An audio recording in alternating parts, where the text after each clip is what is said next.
Hello दोस्तों। ओम शांति। नमस्ते दोस्तों, आप सब कैसे हैं? उम्मीद करती होंगी आप सभी अच्छे होंगे और अपना अच्छे से ध्यान रख रहे होंगे। दोस्तों, आज फिर एक नए विषय के साथ आपके सामने आई हूँ। आज का टॉपिक है पावर ऑफ पेशेंस। दोस्तों, पेशेंस रखकर पूरे डेडिकेशन के साथ हम जीवन में कुछ भी हासिल कर सकते हैं। इसे ही कहते हैं पावर ऑफ पेशेंस, धैर्य की शक्ति। एक पुरानी कहावत आपने सुनी होगी, सब्र का फल मीठा होता है, और यही सच है। इसकी इम्पोर्टेंस वही जानते हैं जो इसका यूज़ करते हैं। धैर्य एक भरोसा है खुद पर। जो धैर्य रख सकता है वही जीवन के प्रति अधिक सकारात्मक दृष्टिकोण बनाए रख सकता है। सब्र रखो, वक्त आएगा। धैर्य रखना हमेशा आसान नहीं होता, लेकिन आसान होने से पहले सभी चीज़ें मुश्किल होती हैं। इस बात से भी इनकार नहीं किया जा सकता कि परिस्थितियाँ और समय हमेशा एक जैसा नहीं होता। हर व्यक्ति के जीवन में कभी अच्छा समय आता है तो कभी बुरे दौर से उसे गुजरना पड़ता है। लेकिन यह भी उतना ही सही है कि एक व्यक्ति के साहस की पहचान उसके बुरे दौर में ही होती है। यह कहना इसलिए सही है कि जीवन के अच्छे दौर में तो सामान्य से सामान्य व्यक्ति भी सही फैसला करने में सक्षम होता है, लेकिन जब स्थिति प्रतिकूल हो तो उस समय व्यक्ति की सही प्रतिभा का आकलन किया जाता है। बुरा वक्त सबका आता है, पर जो प्रतिकूल परिस्थितियों में सही निर्णय लेता है वही जीवन में सफल होता है। और जो व्यक्ति ऐसे समय में अपने को नहीं संभाल पाता, उसके हाथों सिर्फ विफलता लगती है। आखिरकार प्रतिकूल समय में सही निर्णय लेने के लिए सबसे महत्वपूर्ण गुण क्या हो सकता है? तो दोस्तों, वो है धैर्य। क्योंकि जब भी संकट का समय आता है, जब भी समय विपरीत होता है, व्यक्ति के अंदर सबसे पहले घबराहट उत्पन्न होती है। मन में अजीबोगरीब ख्याल आते हैं, उसकी उम्मीदें कमजोर पड़ती जाती हैं, और जल्दबाजी में वो या तो कोई निर्णय नहीं ले पाता या फिर गलत निर्णय ले लेता है। जिस व्यक्ति के पास धैर्य नहीं, वह छोटी से छोटी समस्याओं का सामना भी सही तरीके से नहीं कर पाता।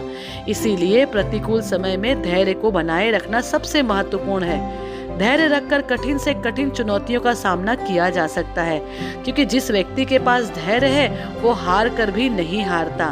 दोस्तों, इसी से संबंधित एक छोटी सी कहानी आपको सुनाऊंगी। एक दिन एक राजा अकेले जंगल में शिकार के लिए निकला, लेकिन वो रास्ता भटक गया।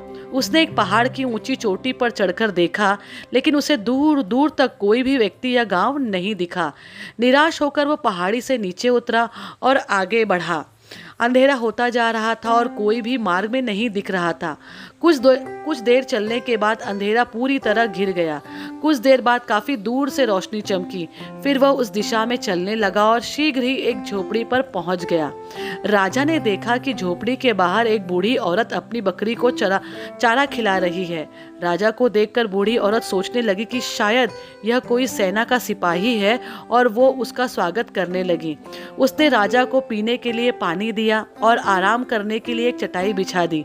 कुछ देर बाद उसने गर्मा गर्म चावल और करी की थाली राजा के सामने रख दी। राजा को जोरों की भूख लगी थी, तो उसने जल्दी से गर्म खाने में अपनी उंगलियां डाल दी। गर्म भोजन ने उनकी उंगलियों को जला दिया और उसने कुछ चावल फर्श पर गिरा दिए। बुढ़िया ने यह देखा और बोली, ओह, तुम अपने राजा की तरह बहुत अधीर और उतावले लगते हो, इसीलिए तुमने अपनी उंगलियां जला ली और जमीन पर भी चावल गिरा दिए। बूढ़ी औरत की बातें सुनकर राजा हैरानी में पड़ गया और पूछा, आपको ऐसा क्यों लगता है कि राजा अधीर और जल्दबाज है? तो बुढ़िया मुस्कुराई और बोली, बेटा, गलत मत समझना। हमारे राजा अपने सभी दुश्मन किलों पर कब्जा करने का एक बड़ा सपना देख रहे हैं, लेकिन सभी छोटे किलों की अनदेखी कर रहे हैं।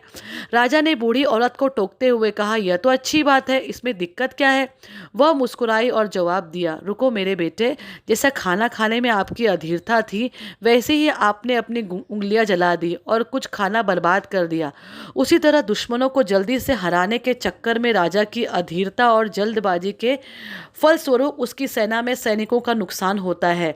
इसके बजाय यदि आप पहले किनारे पर और फिर बीच में कम गर्म खाना खाते हैं तो आप अपनी उंगलियां नहीं जलाते और अपना खाना बर्बाद भी नहीं करते। ऐसे ही राजा को छोटे किलों को निशाना बनाकर अपनी स्थिति मजबूत करनी चाहिए। यह उसे सेना में अपने जवानों को खोए बिना विशाल किलों पर कब्जा करने में मदद करता है। यह सुनकर राजा को अपनी गलती का एहसास हुआ और उसने महसूस किया कि धैर्य रखना चाहिए और किसी भी स्थिति में जल्दबाजी करने से बचना चाहिए। दोस्तों, यदि जीवन में हमें कुछ भी हासिल करना है तो हमें धैर्य रखना चाहिए। हमें पहले प्रक्रिया को समझना चाहिए और फिर उस पर काम करना चाहिए। यदि हम तुरंत परिणामों की तलाश में जुट जाएंगे तो हम अधीर हो जाएंगे और हमें अपने जीवन में जो चाहते हैं उस तक कभी नहीं पहुंच पाएंगे। दुनिया में कई तरह के महान आविष्कार हुए हैं, मगर आविष्कारक धैर्य खो देते तो वे कभी आविष्कार नहीं कर पाते। देश के राष्ट्रपिता महात्मा गांधी, जब पहली बार उन्हें दक्षिण अफ्रीका में रंग भेद की नीति के कारण ट्रेन से उतारा गया तो उन्होंने तुरंत ही उसकी प्रतिक्रिया नहीं की। उन्होंने उसके लिए योजना बनाई और फिर संघर्ष शुरू किया। हालांकि उन्हें लंबा संघर्ष करना पड़ा, लेकिन उन्होंने धैर्य नहीं खोया और उसी धैर्य ने उन्हें सफलता दिलाई। भले ही देर लग सकती है, पर पेशेंस रखकर पूरे डेडिकेशन के साथ हम जीवन में कुछ भी हासिल कर सकते हैं। इसे ही कहते हैं पावर ऑफ पेशेंस, अर्थात धैर्य की शक्ति। दोस्तों, अगर आपको ये जानकारी पसंद आई हो तो प्लीज़ प्लीज़ प्लीज़ लाइक और शेयर और सब्सक्राइब जरूर कीजिए। दोस्तों, फिर मिलूंगे एक नए विषय के साथ। तब तक के लिए ओम शांति। Have a nice day.